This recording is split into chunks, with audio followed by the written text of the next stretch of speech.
Siendo un programador, uno de mis más grandes sueños siempre fue desarrollar un juego original, algo sin precedentes en la industria de los videojuegos. Después de jugar Spore, me quedé intrigado. Era un intento por hacer que las personas tomaran en sus manos un universo. Después de investigar lo que hacía a los juegos ser populares, llegué a la conclusión de que el aspecto principal de todo ellos era el control. En la vida cotidiana, las personas carecen del control del medio que los rodea. Se les dice qué hacer, a dónde ir, cómo vivir. Sus trabajos consisten en mantenerse de pie o sentados durante 8 horas, y solo así pueden regresar a sus hogares. No resulta un misterio su infelicidad. Para muchas personas, los videojuegos son una válvula de escape hacia un mundo donde toman el control, o donde viven una vida imaginaria extraordinaria llena de aventuras. Este aspecto de control generalmente puede encontrarse en juegos de estrategia, o de aventuras en el estilo RPG. Veía a los juegos como The Sims, y noté que lo hacía tan popular no era solamente la ilusión de control, sino el grado de control. Aquí tomas posesión de la vida de las personas. Antes de que llegara The Sims, existía SimEart. Un videojuego donde no se controlaba a los individuos de forma particular, sino a la tierra entera. En conclusión, decidí que tenía que crear un videojuego que involucrara estos conceptos. Spore era un videojuego en que el jugador simplemente guiaba la evolución. Lo que hacía de Spore un total fracaso era la falta de un control real que las personas tenían. Difícilmente podría compararse con la evolución en el mundo real. Para hacer eso, comencé desarrollando un sistema de física.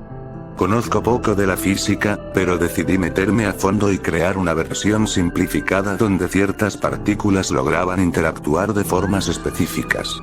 Cuando se trata de esto, la física se convierte en problemas matemáticos extensos y complejos. Desarrollé módulos de simulación para la energía y la materia, eran sistemas simples, como un sol que irradiaba energía, rodeado por una planeta que aprovechaba tal poder.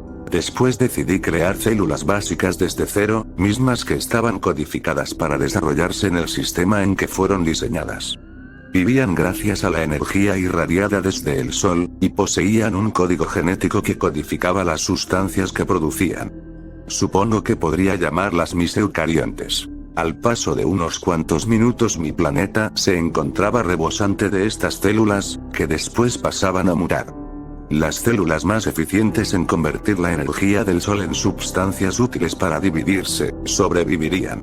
Era algo aburrido, pero funcionaba. Después decidí hacer una expansión del sistema de física, forzando a las células a crear residuos tóxicos que, al paso del tiempo, terminarían matándolas.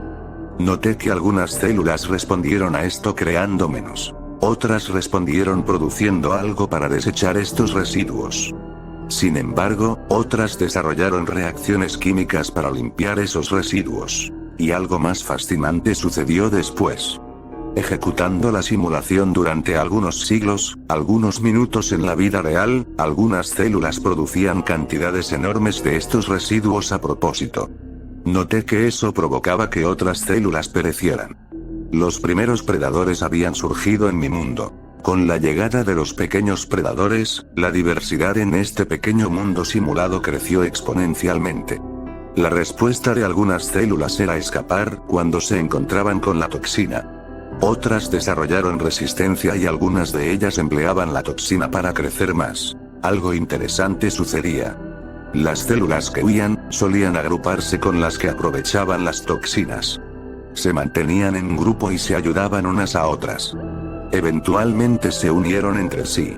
Formaban extrañas simbiosis, donde la célula que por lo general huía de la toxina, ahora buscaba los sitios donde encontraba estos residuos, y entonces la otra célula consumía la toxina proporcionando energía a su compañera. Sin entrar mucho en detalles, comencé a ponerme muy animado y decidí dejar el simulador funcionando toda la mañana. Fui a la cama a las 5 de la mañana. Cuando desperté, ya por las 11 de la mañana, noté que el mundo que había creado estaba totalmente cambiado, casi irreconocible. Enormes estructuras parecidas a las plantas estaban creciendo en este planeta, consumidas por otro organismo que se alimentaba de ellas. Viendo el registro del sistema, noté que el planeta no había cambiado mucho durante las últimas horas.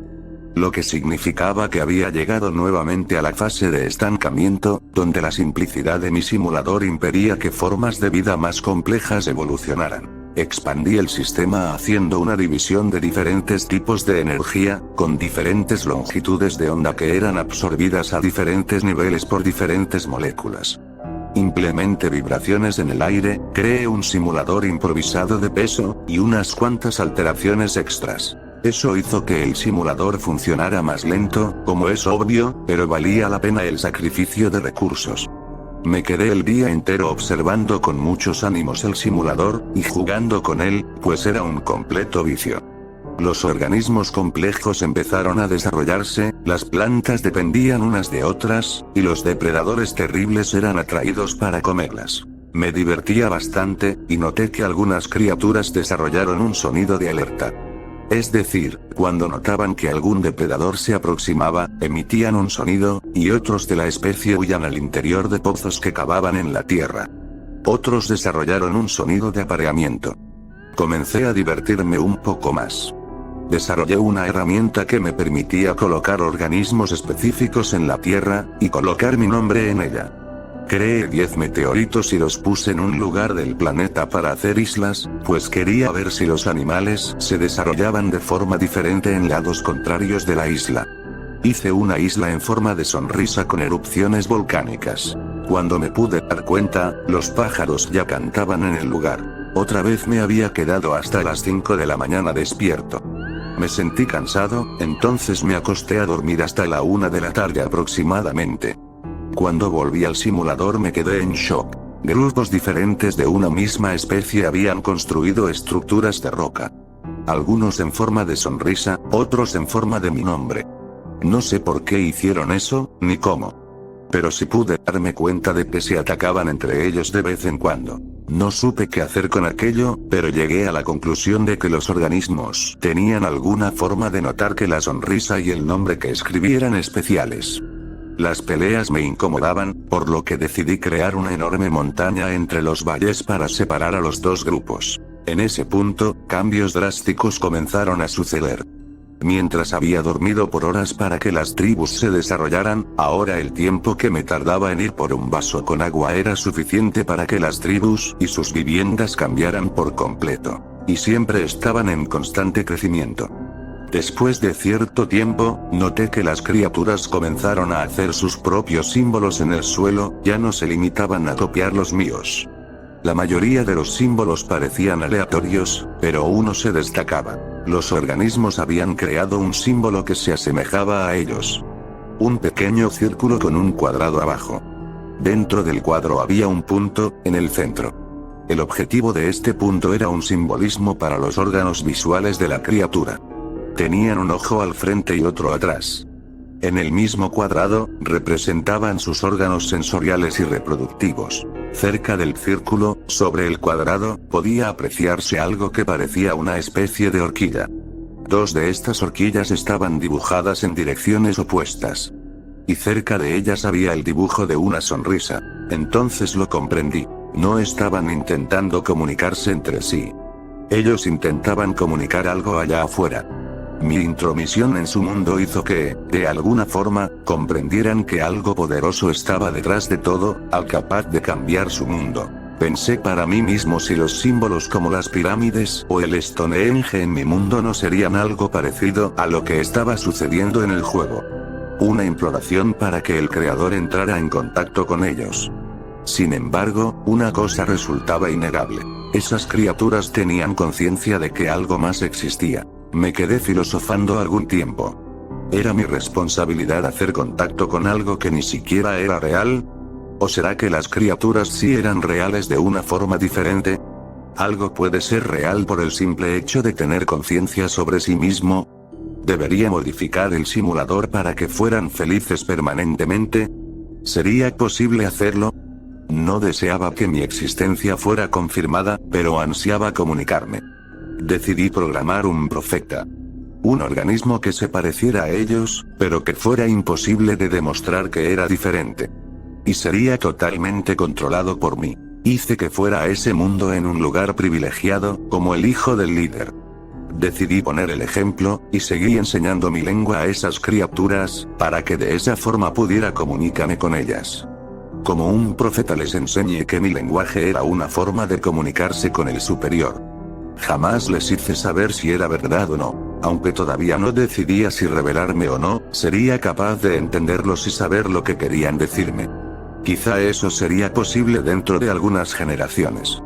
Después de algún tiempo, todos hablaban mi lengua, y rápidamente símbolos que formaban palabras comenzaron a aparecer en el suelo. Guíanos, muestra tu grandeza, ayúdanos. Y durante épocas de enfermedad, hambruna y miseria, queremos alimentos. Algún milagro termina con nuestro sufrimiento. Decidí que no podía seguir manteniendo a este mundo con tanto sufrimiento, dejando que el simulador actuara sin mi intervención. No era aceptable dejar un mundo con muerte, violaciones y asesinatos si estaba en mis manos cambiar eso. Implementé correcciones graduales, para que no pudieran comprobarse como milagros. Los asesinatos y violaciones se hicieron cada vez más raros con el paso de los años, y también la muerte de los jóvenes. Pensé que no se darían cuenta de los cambios que sucedían si tenían lugar a lo largo de las generaciones, pero lo hicieron. Gracias. Qué bendición estar con el Supremo. Te amamos. Y la que más me partió el corazón. Vuelve a nosotros. Las lágrimas escurrieron por mi rostro. Algo estaba sucediendo. Ellos sabían que estaba aquí, que podía controlarlos, pero no quería hacerlo por miedo a lo que yo hubiera creado. Aunque sentía que tenía responsabilidad. Entonces, hice un nuevo personaje y lo envié hasta el monarca, solicitando una conversación con sus hombres más sabios. Pero esta vez, no hubo credibilidad. Eres el número 1456 que dice ser un representante del Ser Supremo. Si fueras él, rezo por tu perdón, pero por favor, muestra una señal antes de que me pides reunirte con mis sabios. Me decepcioné, pero respondí. Mañana, 2 de mis meteoritos caerán en una isla desierta, en el mismo día. Y cuando esto suceda, no habrá duda de que volví para concretar el mundo que creé. Después que salí con mi avatar, procedí con la simulación hasta el día siguiente y lancé 2 meteoritos a una isla desierta cerca de una playa donde estos seres habitaban. Miles se habían reunido para ver las señales. Después de la caída de los meteoritos, las celebraciones comenzaron. Todos los organismos se habían reunido cerca de la casa de mi personaje y hacían reverencia, aparentemente alabando aquello que el superior había enviado, se aproximaban con miedo. No sé quién tenía más miedo ahora, si ellos o yo. Cargué el personaje nuevamente y salí de la casa. Las criaturas aún estaban postradas sobre el suelo en señal de reverencia, en silencio absoluto. Como si se sintieran indignas de hablar. Que el hombre más sabio se ponga de pie, hablé. Y una de las extrañas criaturas se levantó. Gracias por volver. Dígame, ¿tiene algo que pedirnos? Dudé antes de responder. No hay nada que puedan hacer por mí, pero necesitan ser buenos unos con otros, y contarme sus miedos y deseos. La criatura respondió. Sabemos que vienes de otro mundo, y todos tenemos miedo. Entendemos lo vulnerable que somos y lo incompetente de nuestra experiencia. Por favor, permítenos ir al mundo desde donde creaste al nuestro. Comencé a llorar delante de la computadora, mientras respondía no sé cómo. La criatura contestó. Con el riesgo de ofenderte, por favor, entiende la severidad de nuestra situación. Vivimos en un mundo incompleto, estamos siempre en riesgo de desaparecer, de nunca ser vistos de nuevo. No tendríamos conciencia de percibir que nuestro mundo ha llegado a su fin. Me di cuenta que ellos no tenían conciencia de que yo solo tenía el poder absoluto de su mundo y ningún control fuera de él. Tampoco sabían que mi conocimiento respecto a su mundo era limitado. Podría haberlos creado a través de leyes simples, pero esas leyes originaron una realidad pura y compleja que no tenía la capacidad de entender. Respondí nuevamente. Solo tengo poder en su mundo. En mi mundo no tengo poder, y no puedo traerlos aquí, pues mi mundo no tiene control. Tampoco tengo un total entendimiento del mundo que he creado. No sé qué es lo mejor para ustedes. Solo ustedes lo saben, y necesito que me informen sus necesidades. Y el organismo esperó un momento. Creí que dejarían de comunicarse conmigo, pero el hombre sabio habló. Has creado un mundo incompleto, con criaturas que no pueden huir, y no tienes poder para salvarlos. Ellos no poseen libertad ni poder alguno. Estamos a su merced y entonces pedimos, desde el fondo de nuestros corazones, que nos des un fin. En ese momento estaba llorando mucho, estaba confuso pues me pedían lo imposible. Mis hijos solicitando que los matara. Fue entonces que noté las luces de mi habitación intermitentes, poco antes de que mi computadora se desconectara. Intenté conectar mi computadora de nuevo, pero ya no funcionaba. Llamé a la compañía eléctrica y me dijeron que había sido debido a un accidente, la energía había sido cortada sin previo aviso. Dijeron que pagarían por cualquier daño que pudiera haber sucedido. Colgué el teléfono y me quedé pensando. La coincidencia que había tenido lugar era demasiado para creer que fuera tal. Si las criaturas estaban a merced de un creador confuso, ¿podría decirse lo mismo del mío? Y si así fuera, mi creador había impedido que cometiera el mismo error que él.